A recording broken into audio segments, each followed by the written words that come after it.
Engineer محمد علی مرزا کے live session دیکھنے کے لیے اور ان سے لائیو بات کرنے کے لیے Shahid and Bilal official YouTube channel کو سبسکرائب کریں۔ مسلم علمی کتاب لائیو سیشن سے بسم اللہ الرحمن الرحیم۔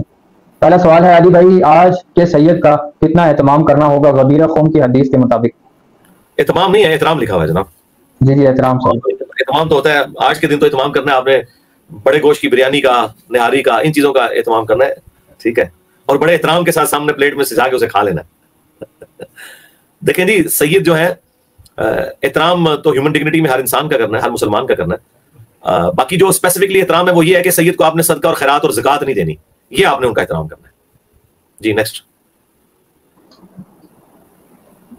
جی علی بھائی، اگلا سوال ہے، کیا مورل سٹوری اور آٹو بایوگرافی لکھنا کیسا ہے اور اس کے ذریعے پیسہ کمانا کیسا ہے، جائز ہے؟ اگر جھوٹ نہیں لکھ رہے آپ تو ٹھیک ہے، بایوگرافی لکھنے میں تو کوئی مسئلہ نہیں، کمائی کی جا سکتی ہے۔ باقی یہ جو جھوٹی کہانیاں لکھتے ہیں، اگر ان سے کوئی مورل لیسن مل رہا ہے پھر تو ٹھیک ہے، اگر وہ لوگوں کو بیرا روی کا شکار کرنے کے لیے ایسا کر رہے ہیں پھر غلط ہے۔ جی نیکسٹ۔ اگلا سوال ہے، میرے نفس پر میرا قابو نہیں ہے، میں ایک گناہ بار بار کرتی ہوں، میں اللہ کے لیے چھوڑنا چاہتی ہوں پر نہیں چھوڑ پاتی، لگتا ہے میں سب سے زیادہ گناہ گار ہوں، پلیز میرے حق میں دعا کریں، میں بہت پریشان ہوں۔ جی اللہ تعالیٰ آپ کو نیکیوں پہ استقامت ہے، توبہ کا دامن نہیں چھوڑنا، اللہ تعالیٰ سے اپنے آپ کو بے نیاز نہیں کرنا۔ بے شک ایک دن میں کوئی گناہ لاکھ دفعہ بھی ہو جائے، لاکھوں دفعہ اللہ تعالیٰ کی طرف رجوع لانا ہے، اور جامع ترمذی کی حدیث ہے کہ موت کے غرغرے سے پہلے پہلے توبہ قبول ہے، تو اللہ تعالیٰ سے اپنے آپ کو بے نیاز بالکل نہیں کرنا۔ اللہ تعالیٰ آپ کے لیے آسانیاں فرمائے۔ السلام علیکم۔ جی نیکسٹ۔ جی اگلا سوال ہے کہ علی بھائی، جو لڑکیاں رنگ گورا کرنے کے لیے وائٹننگ انجیکشن کرتی ہیں یا کریم استعمال کرتی ہیں تو کیا یہ تخلیق تبدیل کرنے میں آئے گا؟ دیکھیں یہ جو ایکسٹرا آرڈنری کوئی اس طرح کا معاملہ ہو جائے کسی کے ساتھ تو وہ تو چلیں جواز کی حد تک درست ہے، باقی زیادہ چانسز یہ ہوتے ہیں کہ وہ تخلیق بگاڑ ہی بیٹھیں گی اس کے ذریعے، تو اس کو تو ان چیزوں کو اوائڈ ہی کرنا چاہیے۔ ہاں اگر کسی کو کوئی ایسا مرض لاحق ہو گیا ہے، اس کے جسم کے اوپر داغ بن گئے اور اب ڈاکٹرس نے الٹیمیٹلی یہ ڈیسائیڈ کیا ہے کہ آپ کے پورے اسکن کو ایک طرح کا کر دیا جائے تاکہ آکورڈ فیل نہ ہو، تو وہ تو جائز ہے۔ لیکن اگر کسی کا رنگ سانولا ہے یا زیادہ سفید صاف نہیں ہے، اس کے لیے اگر وہ اس طرح کے انجیکشن یا یہ معاملات کریں گے تو عموماً وہ اتنا زیادہ گورا ہو جاتا ہے کہ وہ دیکھنے میں مصنوعی لگتا ہے، وہ تو الٹا انسان پتہ ہی نظر آتا ہے۔ تو میرا خیال ہے ان ساری چیزوں کو اوائڈ کرنا چاہیے۔ ہاں البتہ اگر روٹین سے ہٹ کے کسی کے ساتھ کوئی ایشو ہو گیا ہے تو وہ اپنی ریمیڈی کروا سکتا ہے، مثلاً کسی کے دانت ٹیڑھے ہیں وہ بریسز لگوا سکتا ہے، اس طریقے سے کسی کے ساتھ کوئی اور میڈیکل ایشو ہے تو وہ اس کو ریزالو کر سکتا ہے۔ لیکن یہ والا ایشو کہ رنگ گورا کرنا، اب یہ گورا ہونا کون ڈیسائیڈ کرے گا؟ اب جیسے جیسے آپ یورپ کی طرف جاتے ہیں رنگ صاف ہوتا جاتا ہے، جیسے جیسے آپ اس طرف جاتے ہیں، ایشیا کی اپنی دیکھ لیں آپ، بنگلہ دیش والے جو ہیں، ایسٹ ایشیا کے جو لوگ ہیں ان کے رنگ زیادہ جو ہے وہ پکے ہیں، اور اگر آپ حبشیوں کو دیکھیں وہ تو خیر چلیں وہ تو سارے ایک دوسرے کے ساتھ کرتے ہیں، وہاں اتنا ایشو نہیں ہے۔ حبشیوں میں تو گورا اور کالے والا معاملہ نہیں ہوتا، وہ تو سارے ایک طرح کی ان کی رنگت ہوتی ہے، لیکن یہاں پہ زیادہ ایشو ہے، نقش و نگار ملتے ہیں سب کانٹیننٹ کے لوگوں کے، لیکن بنگلہ دیش سے انڈیا میں ہے تو پھر کم سانولا ہے، پھر پاکستان میں اس سے کم سانولا ہے، اور آپ افغانستان میں اور ایران میں رنگ صاف ہے، اس کے بعد پھر جب عرب ملک آ جاتے ہیں اور رنگ صاف ہے، تو یہ زیادہ ایشو کمپلیکس لوگوں کو یہاں پہ ہی ہے۔ تو اس کے لیے پھر کوئی فارمولا تو نہیں کوئی ڈیفائن کر سکے، جب سارے سروائیو کیے ہوئے تو آپ بھی اسی رنگت کے ساتھ سروائیو کریں۔ نیکسٹ۔ یہ اگلا سوال ہے، ہم نے کچھ سال پہلے بجلی چوری کی تھی، اب اس کی توبہ کیسے کریں؟ توبہ کر لیں جی، اب اس کے آپ پھر یا تو پھر آپ اندازہ لگا سکتے ہیں کہ آپ نے کتنے کی بجلی چوری کی ہے، تو اتنے پیسے آپ گورنمنٹ کے خزانے میں جمع کروا دیں، اس کا بڑا آسان سا طریقہ ہے۔ آپ اگر پاکستان میں ہے تو یہاں پہ جو ریلوے ہے یہ سرکاری ہے، تو آپ اتنے پیسوں کے ٹکٹ خرید کے ان کو پھاڑ کے پھینک دیں، تو آپ وہ ٹرین کو یوز بھی نہیں کریں گے اور گورنمنٹ کے خزانے میں آپ کے پیسے چلے جائیں گے۔ جی نیکسٹ۔ یہ اگلا سوال ہے، اگر قیام میں سورت ملانے کے بعد فیل ہو کہ ہمیں سورت فاتحہ نہیں پڑھی تو کیا کریں، اور دوسری رکعت میں فیل ہو کہ ایک رکعت میں ایک سجدہ نہیں کیا اور رکوع نہیں کیا تو کیا کریں؟ ریفرنس بھی دے دیں۔ جی ریفرنس یہ ہے کہ آپ کے ساتھ کوئی ایکسٹراڈنری معاملہ ہوا ہے۔ سجدہ صاحب کے مسائل میری ایک ویڈیو ہے، 1 ملین سے زیادہ لوگ دیکھ چکے ہیں، اس میں میں نے یہ جو آپ جیسے بیمار لوگ ہیں ان کا میں نے علاج بتایا ہوا ہے کہ انہوں نے اپنے معاملات کو کیسے لے کے چلنا ہے۔ یہ شیطان کی طرف سے وسوسے آتے ہیں۔ مجھے بتائیں اگر دوسری رکعت میں کوئی جا کے یہ سوچنا شروع کر دے کہ میں نے پہلی رکعت میں کتنے سجدے کیے ہیں، یہ چوتھی رکعت میں جا کے وہ یہ حساب لگائے کہ اس نے دوسری رکعت میں کتنے سجدے کیے تھے، بھائی یہاں تو میں آپ سے یہ پوچھ لوں کہ 3 دن پہلے آپ نے دوپہر کے کھانے میں کیا کھایا تھا تو وہ آپ کو یاد نہیں رہے گا، یہ وہی والا حساب ہے نا۔ تو یہ اس طرح کرنے سے نماز میں شک نہیں کرنا، بس نماز پڑھیں انشاءاللہ نماز ہو جائے گی۔ اور یہ جو آپ کو بار بار وسوسے آتے ہیں اس کا علاج میں نے یہ بتایا کہ آپ اپنے سامنے موبائل فون آن کریں اور اپنی ویڈیو بنائیں نماز کے دوران، تو آپ کو اندازہ ہوگا کہ صرف شیطان آپ کو وسوسے دلاتا تھا، آپ کوئی نہیں بھولے ہوئے تھے نماز، وہ آپ کو نماز چھڑوانا چاہتا ہے۔ ویسے تو میرے کہنے پہ جیسے ہی آپ نے کیمرہ آن کرنا ہے نا وہ نماز آپ کی ویسے ہی آپ نے نہیں بولنی. 2 سجدے جو بھولتے ہیں وہ اسی صورت میں بھولتے ہیں جب 2 سجدوں کے درمیان ذکر نہیں کرتے لوگ. جب 2 سجدوں کے درمیان ذکر موجود ہے رب اغفر لی رب اغفر لی, جب آپ دوسرا سجدہ کریں گے تو آٹومیٹکلی آپ کے کانوں میں آواز گونج رہی ہوگی کہ میں نے رب اغفر لی پڑھا ہے, تو آپ کو پتہ چل جائے گا کہ آپ نے 2 سجدے کیے. باقی دوسری رکعت میں جا کے یاد آئے تو وہ یاد نہیں آ رہا, وہ شیطان صرف آپ کو تنگ کر رہا ہے. جی نیکسٹ. اگلا سوال ہے, میں نے یوم عرفہ کا روزہ کنفیوژن کی وجہ سے سعودی عربیہ کا ساتھ رکھ لیا تھا, کیا مجھے 9 ذی الحج کے روزے کا ثواب ملے گا؟ اللہ کی مرضی ہے جی, اللہ چاہے تو کسی کو ثواب دے دے. باقی ان پرنسپل تو جو لاجیکل موقف ہے وہ یہی ہے کہ آپ نے اپنے علاقے کو فالو کرنا ہے, کیونکہ یہ یوم عرفہ کا سیٹلائٹ کی وجہ سے, چینلز کی وجہ سے, انٹرنیٹ کی وجہ سے یہ تو آپ پتہ چلنا شروع ہے, ورنہ آج سے 50-60 سال پہلے تو ایون ساتھ والے شہر میں کیا صورتحال ہے وہ لوگوں کو نہیں پتا ہوتی تھی. تو پہلے 1350 سال کے مسلمان اپنے اپنے علاقوں کے ہی مطابق 9 ذی الحجہ کو ہی روزہ رکھا کرتے تھے. تو یہ اللاجیکل بعض اہل حدیث علماء کی طرف سے یہ مسئلہ کھڑا کیا گیا کہ آپ نے ادھر کا یوم عرفہ فالو کرنا ہے. ادھر کا یوم عرفہ کیوں فالو کرنا ہے؟ پھر وہ کہتے ہیں جی وہ یہاں پہ تو یوم عرفہ ہوتا ہے. نہیں بھائی, یوم عرفہ اس کا نام ہے, وہ تو پھر جو 10 محرم ہے اسے عاشورہ کہا جاتا ہے, تو عاشورہ نام ہے 10 محرم کا. اب یہ تو نہیں کہ سعودیہ کے مطابق 10 محرم ہوگی, 10 محرم ہوگی ہر علاقے کے مطابق. چاند آپ نے ہر علاقے کا دیکھنا ہے, نماز آپ نے ہر علاقے کی اپنی ٹائمنگ کے مطابق پڑھنی ہے. تو یوم عرفہ سے مراد 9 ذی الحجہ کا روزہ ہے, تو وہ ہر علاقے کے مطابق رکھا جائے گا. تو اللہ تعالیٰ سے دعا ہے کہ آپ کو ثواب مل جائے. نیکسٹ ٹائم آپ احتیاط کریں. جی نیکسٹ. اگلا سوال ہے, علی بھائی کیا اللہ کے راستے میں نکلنے سے پورے گناہ معاف ہو جاتے ہیں جیسے کہ ابھی ابھی پیدا ہوئے ہوں؟ یہ والی جو فضیلت ہے وہ صرف اس شخص کے لیے جو کلمہ پڑھ کے مسلمان ہو یا ہجرت کرے. ہجرت تو اب خیر ختم ہو چکی والی ہجرت, یا پھر حاجی کے لیے جو صحیح مسلم میں آیا کہ حج مبرور جو ہے وہ پچھلے جو جتنے گناہ آپ کے ہیں ان کو معاف کر دیتا ہے, جو آپ نے پیچھے کیے ہوئے تھے. انہیں پچھلے نہیں کہا جاتا, اردو میں اسے کہا جاتا ہے اگلے گناہ, یعنی جو آگے گزر چکے. پچھلے وہ ہوتے ہیں جو بعد میں کیے جاتے ہیں. تو یہ 3 اعمال کے لیے صحیح مسلم میں 321 نمبر حدیث ہے کہ اسلام لانا, ہجرت کرنا اور حج کرنا اگلے کے سارے گناہوں کو معاف کر دیتا ہے, یعنی آگے جو گزر چکے, جو پہلے کر چکے ہم. تو باقی اتنے مشکل کام کرنے کی ضرورت نہیں, آپ ایک دفعہ توبہ کریں تو سارے گناہ معاف ہو جاتے ہیں, کوئی مسئلہ ہی نہیں ہے. سورۃ الفرقان کی آیت نمبر 70 ہے, جو توبہ کر لے ہم اس کے گناہوں کو بھی نیکیوں سے بدل دیں گے. اور اللہ نے گناہ کون سے ذکر کیے ہیں جو اس پلانٹ ارتھ پہ سب سے بڑے گناہ ہیں؟ شرک, قتل ناحق اور بدکاری. اللہ نے کہا اگر کوئی سے بھی توبہ کر لے دنیا کی زندگی میں مرنے سے پہلے اللہ تعالیٰ اس کی توبہ قبول کر لے.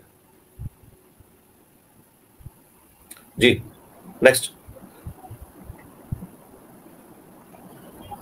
یہ اگلا سوال ہے, مشین ذبح پر کینیڈا ہانگ کانگ کی اسلامی آرگنائزیشن حلال قرار دیتی ہیں, کیا ہم پر لازم ہے کہ ہم شک کریں کہ نہیں حلال نہیں, یا بغیر شک کے کھا سکتے ہیں؟ مجھے تو نہیں پتا اس کی تفصیلات. مشین کے ذریعے کا مسئلہ نہیں ہے, مسئلہ یہ ہے کہ وہاں پہ جو تکبیر پڑھنے والا شخص ہے وہ ان پرسن موجود ہونا چاہیے, وہ تکبیر کہے. ذبح بے شک مشین کرے. ہم کب کہتے ہیں کہ ہر بندہ جو ہے خود چھری پھیرے اس کے اوپر؟ اگر پھیرے تو بہت اچھی چیز ہے. پاکستان میں دیکھ لیں اتنا بڑا بزنس ہے کینڈنس والوں کا, وہ کرتے ہیں اس چیز کا اہتمام. چلے اگر کسی نے یہ نہیں کرنا تو بلیڈ پھیرتے وقت وہاں پہ ایک بندہ تو موجود ہو جو اللہ اکبر کہہ رہا ہو. تو اور اگر وہ بھی انہوں نے آواز کے اوپر ساؤنڈ کے اوپر لگایا ہوا تو پھر تو اسی طریقے سے ہے کہ کوئی شخص گھر میں لیپ ٹاپ کے اوپر ساؤنڈ کے اوپر امام کعبہ کی نماز لگا کے تو اس کے پیچھے نیت کر لے نماز, تو آپ خود سمجھ سکتے ہیں اس کو کون کہے گا کہ درست نماز ہے. جی نیکسٹ. اگلا سوال ہے, علی بھائی حنفی عید کی نماز میں دوسری رکعت میں رکوع سے پہلے تکبیرات کیوں پڑھتے ہیں؟ ان کے پاس اس طرح پڑھنے کی کیا دلیل ہے؟ اللہ عالم جی, ہمیں تو کوئی دلیل نہیں ملی ہے. ہمیں جو عید کا طریقہ ملا ہے ابو داؤد کے اندر, الموطا امام مالک کے اندر, وہ یہی ہے کہ 12 تکبیرات ہیں. 7 تکبیرات پہلی رکعت میں سورہ فاتحہ سے پہلے, اور دوسری رکعت میں 5 تکبیرات سورہ فاتحہ سے پہلے. جی نیکسٹ. جی علی بھائی اگلا سوال ہے, online freelancing website میں پروفائل پکچر لگانا ضروری ہوتا ہے, کیا نقاب کے بغیر پروفائل پکچر لگائی جا سکتی ہے؟ ہاں جی, نقاب کے بغیر لگا لیں, اوپر ماسک پہن لیں میڈیکل. چہرہ کھولنے کا میں کیسے کہہ دوں. جی نیکسٹ. کھولو جی بوا.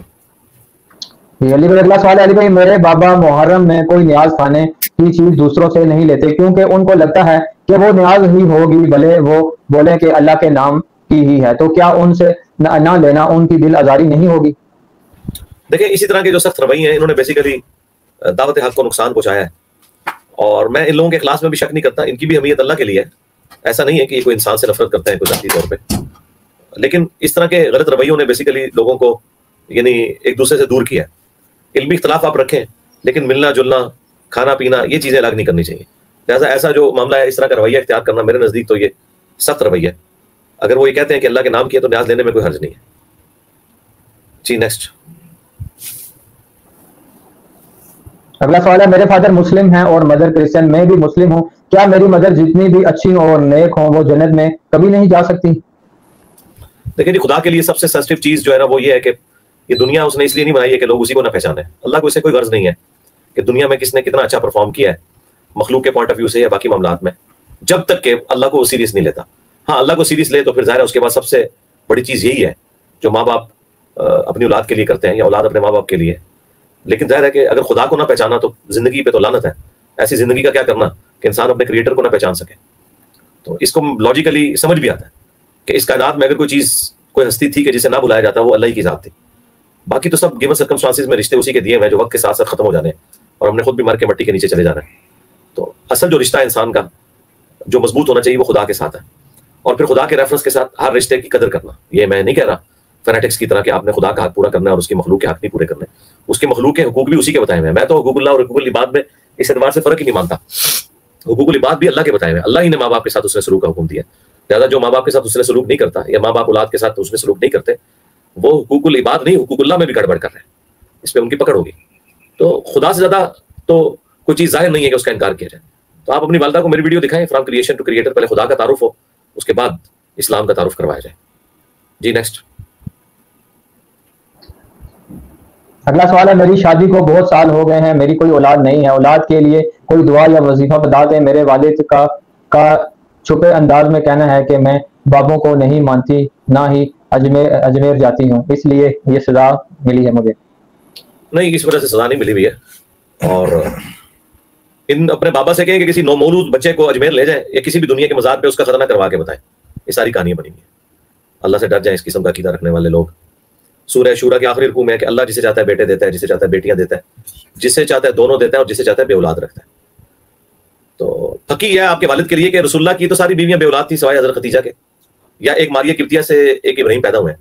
تو کیا نبی علیہ السلام کی 9 بیویاں کسی مزار پہ نہیں جاتی تھیں؟ اس وجہ سے بے اولاد نہیں ہے. اللہ سے ڈر جائے، توبہ کریں. ایسے لوگوں کے اسلام میں بھی شک کرنا چاہیے جو اس قسم کا عقیدہ رکھتے ہیں. اللہ سے ڈریں. اور میں آپ کو بتاؤں اگر آپ کی قسمت میں اولاد ہے تو انشاءاللہ آپ کو مل کے رہے گی اور نہیں ہے تو نہیں ملے گی. اور بعض اوقات یہ بھی ہوتا ہے کہ اولاد ملنے کے قریب ہوتی ہے اور شیطان پٹی پڑھا کے مزار کے کھاتے میں ڈلوا دیتا ہے، مزار پہ چلے جاتے ہیں حالانکہ وہ پہلے ہی سارے معاملات ہو چکے ہوتے ہیں، وہ کسی بابے کے کھاتے میں خام کھا ڈال جاتے ہیں. تو یہ کام نہیں کرنا. نبی علیہ السلام نے تو ہمیں یہاں تک تلقین کی، اپنے ماجہ میں حدیث ہے کہ شرک نہ کرنا، خواہ تمہارے ٹکڑے ٹکڑے کر دیے جائے، تمہیں سولی پہ چڑھا دیا جائے یا زندہ آگ میں جلا دیا جائے. تو خدا کے ساتھ آپ کی کمٹمنٹ جو ہے وہ بالکل اس میں کوئی کوشچن نہیں آنا چاہیے کسی بھی اعتبار سے. ہم بھی آپ کے لیے دعا گو اللہ تعالیٰ آپ کو نیک اور صالح اولاد دے. وظیفہ یہ ہے کہ سورہ آل عمران اور سورہ مریم کے اندر سیدنا زکریا علیہ السلام کی دعا ہے وہ آپ مانگیں انشاءاللہ تعالیٰ. اللہ سے امید ہے کہ معاملات آپ کے لیے آسان ہو جائیں گے. حضرت ابراہیم علیہ السلام کو 87 ایئرس کی ایج میں اولاد ہوئی ہے. حضرت زکریا علیہ السلام بھی جو ہے وہ 70 پلس تھے جس وقت ان کی اولاد ہوئی ہے. جی نیکسٹ. اگلا سوال ہے کہ میں نیو مسلم ہوں، گھر پر سب سے یہ بات چھپائی ہے، فرض نماز تو میں ہو جاتی ہے چھپ کر مگر فرض روزے رہ جاتے ہیں، 150 رہے ہیں، 3 ایج ہوں، پیسے نہیں ہیں تو کفارہ دو، کیا کروں اس سے پہلے کہ موت آ جائے؟ ہم آپ کے لیے دعا گو ہیں اللہ تعالیٰ آپ کے لیے آسانیاں فرمائے اور آپ کو اس مشکل سے نکالے. یقیناً اللہ تعالیٰ لا یکلف اللہ نفسا الا وسعها، اللہ تعالیٰ کسی جان پر اس سے بڑھ کر بوجھ نہیں ڈالتا. تو چونکہ آپ کے لیے ایک کیٹاسٹرافک کنڈیشن ہے، آپ ایک مشکل صورتحال سے گزر رہے ہیں، تو انشاءاللہ تعالیٰ اللہ تعالیٰ اس معاملے میں درگزر والا معاملہ کرے گا. اللہ کو تو آپ کے حالات و واقعات کا پتہ ہے. تو آپ اللہ تعالیٰ کی طرف رجوع لاتے رہیں اور اس کے سامنے رو رو کر گڑ گڑا کر اپنی مجبوری کا بیان کریں اور کوشش کریں جلد از جلد اپنے پاؤں پہ کھڑے ہوں تاکہ آپ انڈیپینڈنٹ ہو کے پھر دین کے مطابق اپنی زندگی گزار سکیں. ہم بھی آپ کے لیے دعا گو ہیں. جی نیکسٹ. اگلا سوال ہے کیا عید مبارک اور جمعہ مبارک بولنا بدعت ہے اسلام میں؟ دیکھیں یہ کلچرل چیزیں، ان میں زیادہ سختی نہیں کرنی چاہیے. لیکن اگر کوئی اسے کوئی دین کی ایک ایکٹیویٹی کے طور پر پریزنٹ کرتا ہے تو ظاہر ہے کہ جو لوگ اسے بدعت کا فتویٰ لگا رہے ہیں وہ اپنی جگہ پوری اخلاص کے ساتھ لگا رہے ہیں، لیکن انہیں یہ نہیں پتا کہ جو کلچرل چیزیں ان کے اوپر بدعت کا فتویٰ نہیں لگتا. مثلا ہم آپس میں جب ایک دوسرے کو ملتے ہیں السلام علیکم کہتے ہیں، جاتے وقت بھی السلام علیکم کے ساتھ خدا حافظ بھی کہہ دیتے ہیں. تو یہ وہ چیزیں جو کلچرل ہیں، کلچرل چیزوں کے اوپر کوئی اس طریقے سے گرفت نہیں ہوتی. تو عید مبارک یا جمعہ مبارک کہنا کوئی بدعت نہیں ہے. یہ دین میں جسٹ ایک ایگزیجریشن ہے اس طرح کے معاملات کے اوپر بدعت کا فتویٰ لگانا. بدعت یہ ہے من احدث فی امرنا ھذا، جو ہم نے تعلیم فرمایا دین کے طور پر اس میں کوئی چیز رد و بدل کرتے ہیں. مثلا نبی علیہ السلام اور صحابہ کرام عید کے دن ایک دوسرے کو کہتے تھے تقبل اللہ منا ومنکم، اللہ تعالیٰ ہماری طرف سے بھی قبول کرے اور تمہاری طرف سے بھی. یعنی چھوٹی عید کے اوپر یہ دعا ہے روزے قبول کرنے کے اعتبار سے، اور بڑی عید کے اوپر قربانی کے اعتبار سے ہے, نماز کے اعتبار سے ہے. اب یہ دعا تو کوئی نہیں آتی ہے حنفیوں کو, لیکن تقی عثمانی صاحب بھی کہتے ہیں جی کہنا ہے جمعہ مبارک عید مبارک تو میں نے نہیں سنا, وہ کہتے ہیں بدعت ہے. تو دعا بھی تو بھائی آپ لوگوں نے کوئی نہیں سکھائی ہوئی لوگوں کو. تو اس طرح کی دعائیں ایک دوسرے کو دینا, حیاتی ہوئے, ٹھیک ہے, کو ملاقات کرے, اللہ تعالیٰ تیرے ساتھ عافیت کا معاملہ کرے, لمبی زندگی دے تجھے, اللہ تیری پریشانیاں دور کرے. اس قسم کی جو دعائیں ہم اپنی نیٹو لینگویج میں دے رہے ہوتے ہیں, تو یہ کوئی دین کے اندر کوئی بگاڑ والا معاملہ نہیں ہوتا. جی نیکسٹ. اگلا سوال ہے علی بھائی, جیسے کراچی والے مفتی صاحب حافظ اللہ تعالیٰ نے ولاگنگ سٹارٹ کیا ہے, کیا آپ کا ارادہ ہے ایسے ولاگنگ سٹارٹ کرنے کا؟ میرا خیال ہے جتنے اسٹوڈنٹس مجھے جانتے ہیں ان کو پتہ ہے میری طبیعت میں ایسی چیزیں نہیں ہیں, تو یہ والے کام میں نہیں کر سکتا. میرا جو دین کے حوالے سے ایک ختم نبوت صلی اللہ علیہ وآلہ وسلم کی برکت سے مجھے کام امتی ہونے کے ناطے نبی صلی اللہ علیہ وآلہ وسلم کی مبارک دعوت میرے تک پہنچی ہے, تو میں تو چاہتا ہوں میری زندگی کا ہر لمحہ اس کے لیے گزرے. ولاگنگ کا کیا ٹائم ہے جی, پتہ نہیں کیسے لوگ اس طرح کے کاموں کے لیے ٹائم نکالتے ہیں. تو پھر اس طرح کے ولاگس کا پھر آپ کو پتہ ہے پھر دین بھی آپ کا کمپرومائز ہونا شروع ہو جاتا ہے.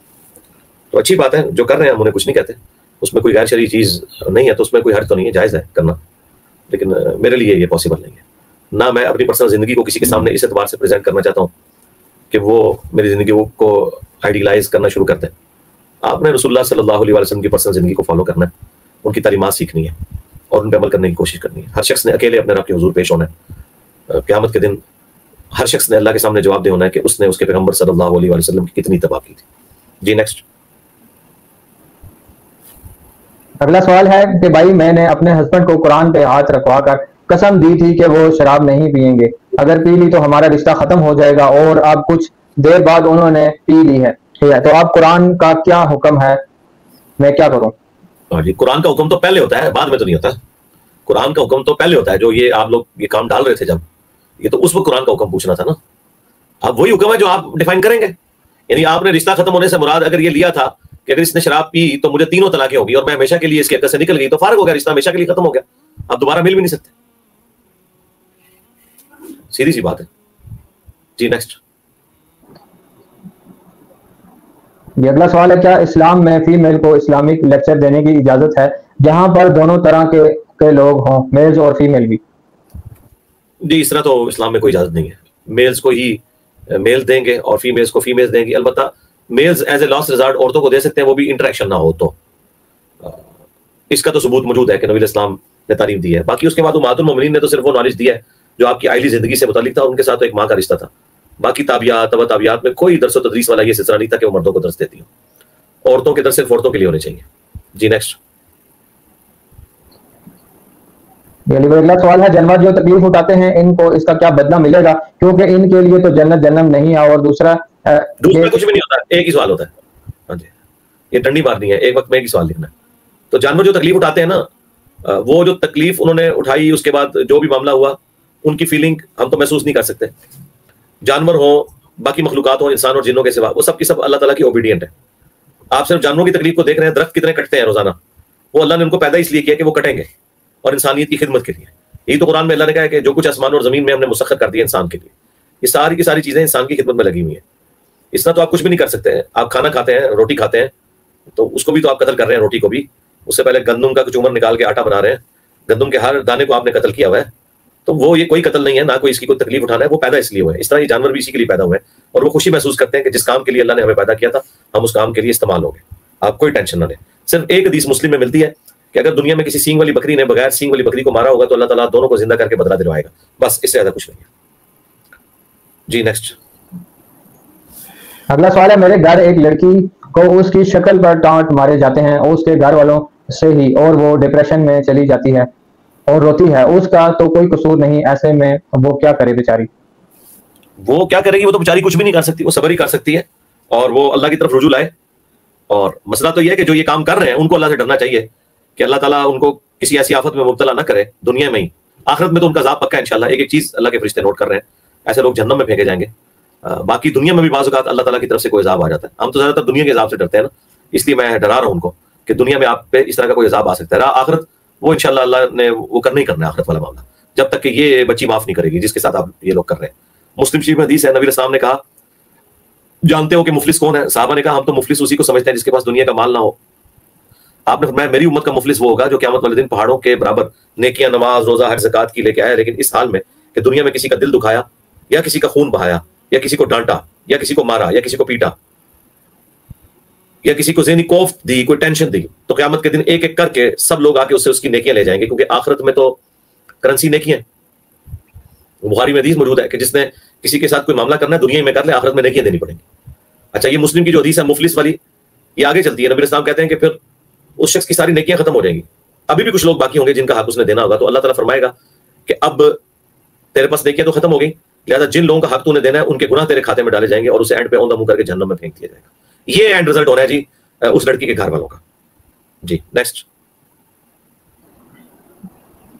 اگلا سوال ہے, اگر کوئی عورت پرفیوم لگا کر گھر سے باہر جائے اور نامحرم کو پرفیوم کی خوشبو آ جائے تو کیا عورت پر گناہ فرض ہو جاتا ہے؟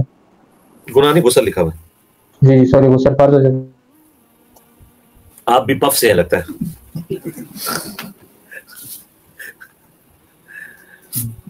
اچھا, بات یہ کہ یہ جو حدیث ہے نا, حدیث تو موجود ہے, یہ اس کانٹیکسٹ میں نہیں ہے. یہ اس صورت میں اگر کوئی عورت جان بوجھ کے ایسے کرتی ہے, لوگوں کو اٹریکٹ کرنے کے لیے تیز خوشبو لگا کے نکلتی ہے, عام حالت میں جو عورتیں ہیں ان کے اوپر یہ حکم اس طریقے سے اپلائی نہیں ہوتا.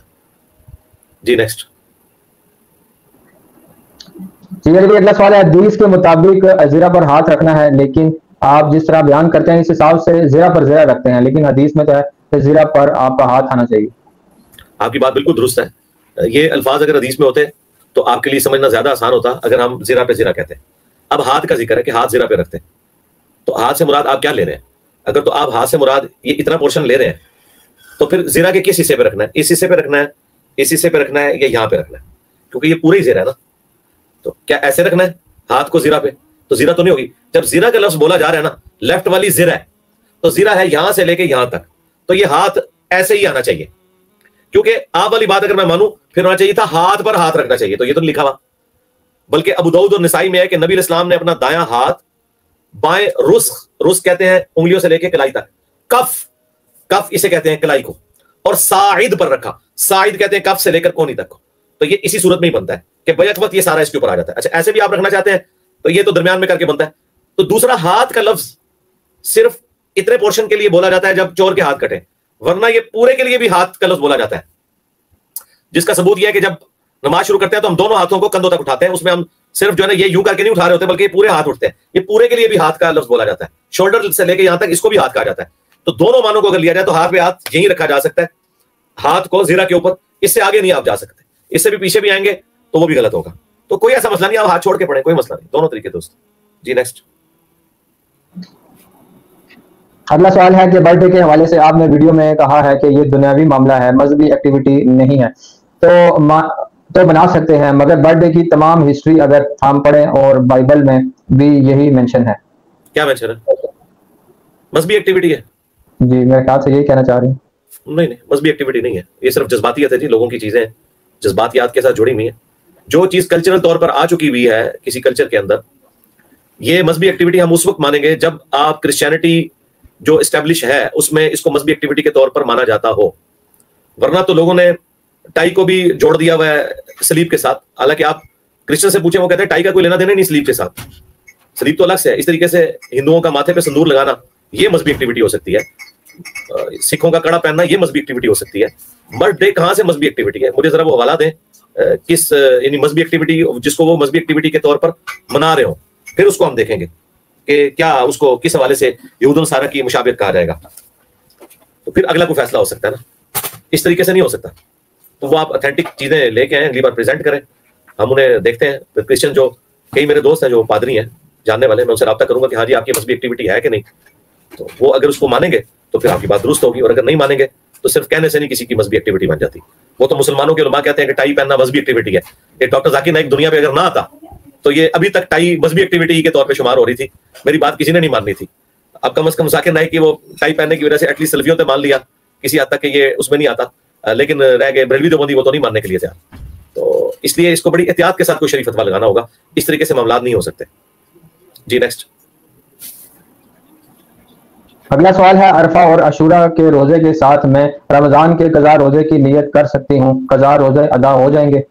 یہ پہلے بھی کئی دفعہ لوگوں نے سوال پوچھے ہیں, کبھی شوال کے روزوں کے ساتھ اسے جوڑتے ہیں, کبھی اسے جوڑتے ہیں ایام 20 کے روزوں کے ساتھ, کبھی منڈے اور تھرسڈے کے روزوں کے ساتھ.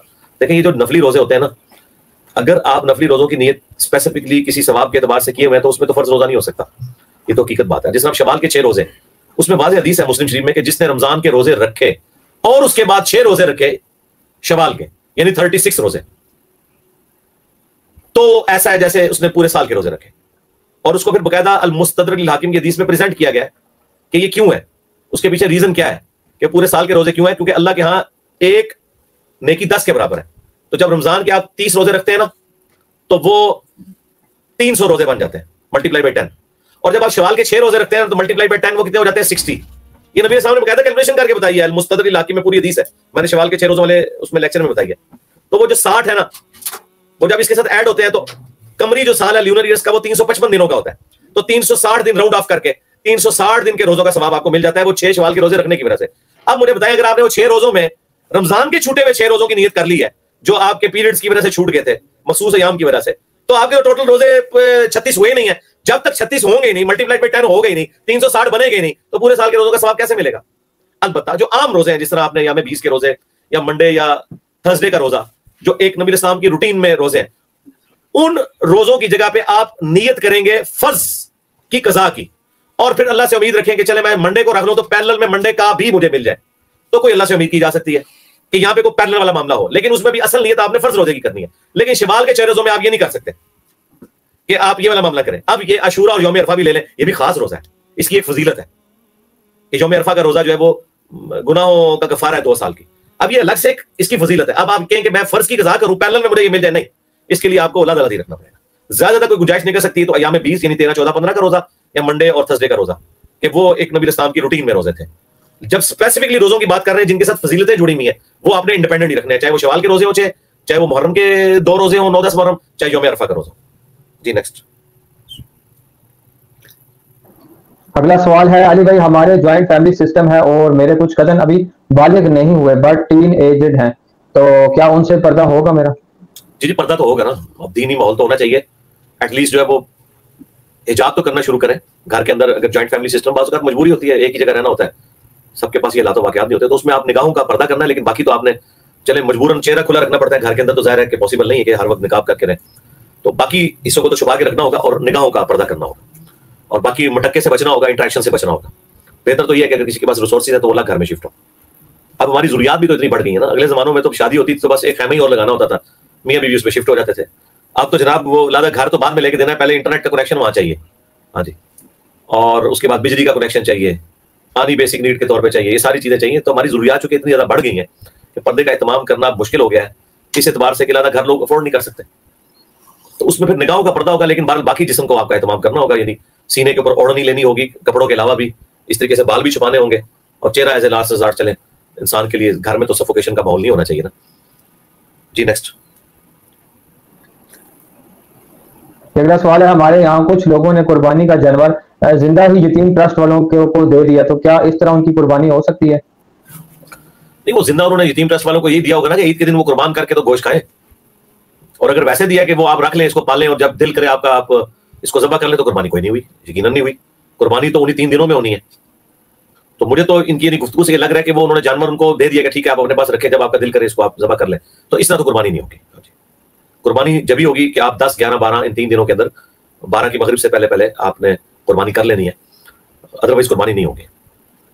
بعض اوقات یہ بھی ہوتا ہے جس طرح الخدمت فاؤنڈیشن والے ہیں, وہاں آپ زندہ جانور نہیں, آپ ان کو پیسے دے دیتے ہیں, 25,000 روپیہ دے دیں تو وہ گائے میں آپ کا حصہ ڈال کے تو غریبوں میں تقسیم کر دیتے ہیں, جنوبی پنجاب کی سائڈ کے اوپر, یا جن ملکوں میں یا جن علاقوں کے اندر قدرتی آفات آئی ہوتی ہیں زلزلے کی شکل میں, سیلاب کی شکل میں. پاکستان میں تو آئے دن آفت آئی رہتی ہے, جنوبی پنجاب اور سندھ تو خصوصاً آفات کی زد میں رہتے ہی ہے, تو وہ ماشاءاللہ اتنا اچھا کام کر رہے ہیں. آپ 25,000 روپیہ ان کو دیں, وہ گائے میں حصہ ڈال دیں گے, اور بکرے کے لیے میرے خیال ہے وہ 45,000 روپیہ اس دفعہ انہوں نے مقرر کیا تھا, تو وہ بکرا خود ہی خرید کے وہاں سے سستے داموں ان کو مل جاتا ہے, وہ بلک میں لیتے ہیں, تو وہیں پہ وہ قربان کر دیتے ہیں. تو یہ تو کریڈیبل لوگ ہیں, تو یہ قربانی تو بالکل درست ہے. لیکن یہ آپ کے کیس میں تو مجھے لگ رہا ہے کہ وہ بس دے کے انہوں نے زندگی کو دے دیا کہ آپ جو مرضی کریں اس کے ساتھ. تو بہتر یہ ہے کہ اگر آپ نے ان یتیم خانے میں دینا ہی ہے تو آپ قربان کر کے اس کا گوشت بنا کے ان کو پراپرلی دینا. اور اگر وہ یتیم خانے میں اہتمام کرتے ہیں کہ وہ اس طرح کے جانور لیتے ہیں اور وہ عید کے موقع کے اوپر قربان کر کے گوشت اس کو اسٹور کرتے ہیں, پھر تو ٹھیک ہے, یہ آپ نے تحقیق خود کرنی ہے کہ وہ آگے کر رہے ہیں اس کے ساتھ. جی نیکسٹ. یہ اگلا سوال ہے کہ میں انٹیریئر ڈیزائننگ کا کام کرتی ہوں ایز اے فری لانسر, اور ایک چھوٹا سا آفس بھی ہے فور لوکل کلائنٹس. میرے کام میں جو سافٹ ویئر یوز ہوتے ہیں وہ پائریٹڈ ہیں. تو خرید لے بھائی, دراز والوں سے رابطہ کریں جی, دراز سے مل جاتے ہیں اپنا بلال بھائی. نہیں ولی بھائی میرے خیال سے دراز سے نہیں ملتے, آن لائن ہی لینے پڑتے ہیں ان سے وہ فزیکل پروڈکٹ. جی نیکسٹ. جی یہ اگلا سوال ہے, کیا عیاشی کرنے سے عمر کم ہو جاتی ہے؟ کیونکہ نقش بندی صاحب کہتے ہیں کہ ان کی پیروں سے جو دور رہے گا اس کی عمر کم ہو جاتی ہے. اگر ایسا ہے تو پھر بیعت کمپلسری ہو جائے گا. کوئی بھی چیز کمپلسری قرآن و سنت سے ہوتی ہے اور کسی طریقے سے نہیں ہوتی. اور عمر کم کیا, بخاری مسلم میں حدیث ہے کہ جو چاہتا ہے کہ اس کی عمر دراز کر دی جائے اور اس کے رزق میں برکت ہو تو وہ اپنے رشتہ داروں کے ساتھ اس نے سلوک کرے, یعنی ان کے اوپر مال خرچ کرے. یہ ہمیں طریقہ بتایا گیا. باقی تو جامع ترمذی میں حدیث ہے میری امت کی عمریں 60 اور 70 کے درمیان ہے ایوریج. کوئی بندہ ہی اوپر جاتا ہے, تو اس طرح کرنے سے عمریں کم نہیں ہوتی ہیں. آپ دیکھ لیں وہ جو ایک انڈیا میں کوئی بابا تھا, کوئی پیر, وہ جو قتل ہو گیا تھا, وہ بھی تو بڑے دعوے کرتا تھا نا لوگوں کو, وہ مسلمانوں کا ایک پیر بنا ہوا تھا, تو وہ تو دیکھ لیں وہ تو خود ینگ ایج میں مارا گیا. جی نیکسٹ. جی اگلا سوال ہے, میں اقرا کشمیر سے, مجھے پرانی قرآن کلاسز سورت رات کے بعد کی کلاسز نہیں مل رہی, اس کا بتا دیجیے گا. جی میں نے پہلے بھی بتایا کہ ہماری جو قرآن کلاسز ہیں نا, جو پرانے والی ہیں 344, ان میں سے بہت سی کلاسیں ایسی ہیں جو اسپیشل کلاسز تھیں, وہ مسئلہ نمبر کے نام سے اپلوڈ ہوئی ہوئی ہیں. یقیناً یہ پرابلم آتی ہے. اس پرابلم کا سولوشن بڑی آسانی سے ہے. وہ ہم نے قرآن کلاسز کی پلے لسٹ بھی بنائی ہوئی ہے, پلس آپ ہماری جو ویب سائٹ ہے ahlsunnatpak.com, اس میں آپ اولڈ قرآن کلاسز میں جائیں تو وہاں قرآن کلاسز ساری رکھی ہوئی ہیں. اگر وہ مسئلہ نمبر کے نام سے بھی یوٹیوب پہ اپلوڈ ہوئی ہوئی ہے نا, تب بھی وہ قرآن کلاسز کے نمبر سے رکھی ہوئی ہے ویب سائٹ پہ. جیسے ہی آپ ان کو کلک کریں گے آٹومیٹکلی یوٹیوب کا لنک وہ والا کھل جائے گا. میں نے ارادہ کیا تھا, مجھے ٹائم نہیں مل رہا کہ میں یہ جتنی قرآن کلاسز ہیں جو مسئلہ نمبر کے عنوان سے ہیں ان کے ساتھ بریکٹ میں نا قرآن کلاس نمبر بھی ایڈ کروا دوں تاکہ لوگوں کے لیے آسانی ہو جائے. لیکن وہ مجھ سے اوور لک اس لیے ہوتی رہی کہ چونکہ اب نئی قرآن کلاسز ریکارڈ ہونی شروع ہو گئی ہیں تو میری زیادہ توجہ اس کی طرف تھی. تو باقی اس کے لیے آپ ہماری ویب سائٹ پہ جائیں, وہاں ترتیب سے رکھی ہوئی ہے, انشاءاللہ آپ کو مل جائیں گے. ہمارے واٹس ایپ گروپس میں رابطہ کریں, وہ بھی آپ کو بتا دیں گے. یہ پرابلم ہے, مجھے پتا ہے اس بات کا. مثلا سورۃ الانعام کی جو آیت نمبر 50 آئی تھی, اس میں نے 3 لیکچر دیے تھے. مسئلہ نمبر 6A 6B اور 7, تو وہ سورۃ الانعام کی ایک آیت 3 کلاسوں کے اوپر مشتمل ہے. وہ قرآن کلاس کے عنوان سے اپلوڈ نہیں ہے, وہ مسئلہ نمبر کے نام سے اپلوڈ ہے. وہ قرآن کلاسز ہے, ڈسکرپشن میں ضرور لکھا ہوا ہے کہ یہ فلاں قرآن کلاس ہے, لیکن اس کے ٹائٹل میں نہیں لکھا ہوا. اگر ٹائٹل میں لکھا ہوتا تو وہ سرچ میں بھی آ جاتی. تو میں نے ارادہ کیا تھا کہ اسے کروں, لیکن پھر مجھے تسلی ہوگی کہ ویب سائٹ کے اوپر آلریڈی قرآن کلاسز ترتیب سے رکھی ہوئی ہیں, ویب سائٹ کے تھرو آپ اس کلاس تک پہنچیں گے انشاءاللہ. جی نیکسٹ. یہ اگلا سوال ہے, میں پہلے ناپاک رہتی تھی, سال بعد میں اسلام کی طرف آئی اور پاکی کا پورا خیال رکھتی تب سے, لیکن اب کیا مجھے سارے بیڈ صوفہ صاف کرنے ہوں گے کیونکہ میں 1 سال سے پہلے تو ناپاک تھی؟ کوئی مسئلہ نہیں ہے, اللہ سے رجوع لائیں. اتنی مشکل میں کوئی نہیں اللہ تعالیٰ انسان کو ڈالتا, یہ پاسبل نہیں ہے. اس طرح کے معاملات کرنا بڑا مشکل ہو جاتا ہے. اگر آپ ایک ایک چیز کو آپ کرنا شروع کر دیں تو یہ تو پھر نہ ختم ہونے والا مسئلہ شروع ہو جائے گا. ٹھیک ہے, اللہ کی طرف رجوع لائیں اور اپنے معاملات کو لے کے چلیں. زیادہ وہم کرنے کی ضرورت نہیں ہے. بہت زیادہ وہم ہے تو نماز پڑھنے کی جگہ اپنی کو الگ کر لیں, باقی کوئی مسئلہ نہیں ہے انشاءاللہ تعالیٰ. باقی جو آپ نے کہا نا کو پاکی پلیتی کا, وہ پتہ نہیں کتنا وہ ہو سکتا ہے پہلے بھی آپ کا پاک ہی ہو. پاکی کے لیے نیت پاکی کرنا ضروری نہیں ہے. اگر گندگی آپ نے دور کر دی اور پانی صحیح طریقے سے بہا لیا کپڑوں کی صفائی کے اعتبار سے, تو وہ پاکی ہو جاتے ہیں. جی نیکسٹ.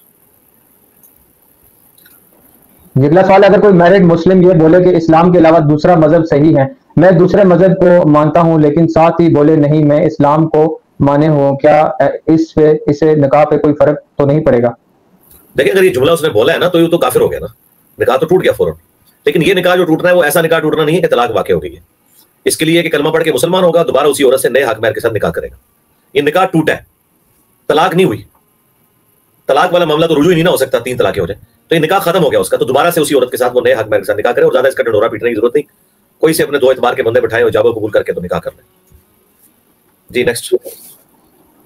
اگلا سوال ہے, میں یونیورسٹی کا کانٹریکٹر ہیڈ پہ ٹیچر ہوں, یہاں ہیڈز مجبور کرتے ہیں کہ رزلٹ ان کی مرضی سے بنایا جائے, یعنی جو فیل ہو اسے پاس یا فرسٹ ڈویژن دی جائے, ورنہ نوکری سے نکال دیا جائے گا. یہ پرائیویٹ یونیورسٹی میں اس طرح کے ایشوز ہوتے ہیں, وہ اپنا رزلٹ صحیح دکھانے کے لیے ایسے معاملات کرتے ہیں. سرکاری یونیورسٹیوں میں تو ایسا کوئی معاملہ نہیں ہوتا. انہیں تو ایسے غرض نہیں کہ لوگ فیل ہو رہے ہیں پاس ہو رہے ہیں. یہ پرائیویٹ یونیورسٹیز کا مسئلہ ہوتا ہے جنہیں اپنی ریپیوٹ بنانی ہوتی ہے اور اس طرح جعلی طریقے سے یہ سارے معاملات کرتے ہیں. تو دیکھیں یہ اس طرح کا جو معاملہ ہے, جب تک آپ کو کوئی اور نوکری نہیں ملتی ہے اس وقت تک تو آپ اس معاملے کو چلائیں, ادروائز فوراً سے پہلے اس نوکری سے علیحدگی اختیار کریں. سیدھی سی بات ہے, یہ تو حرام کام آپ کر رہے ہیں.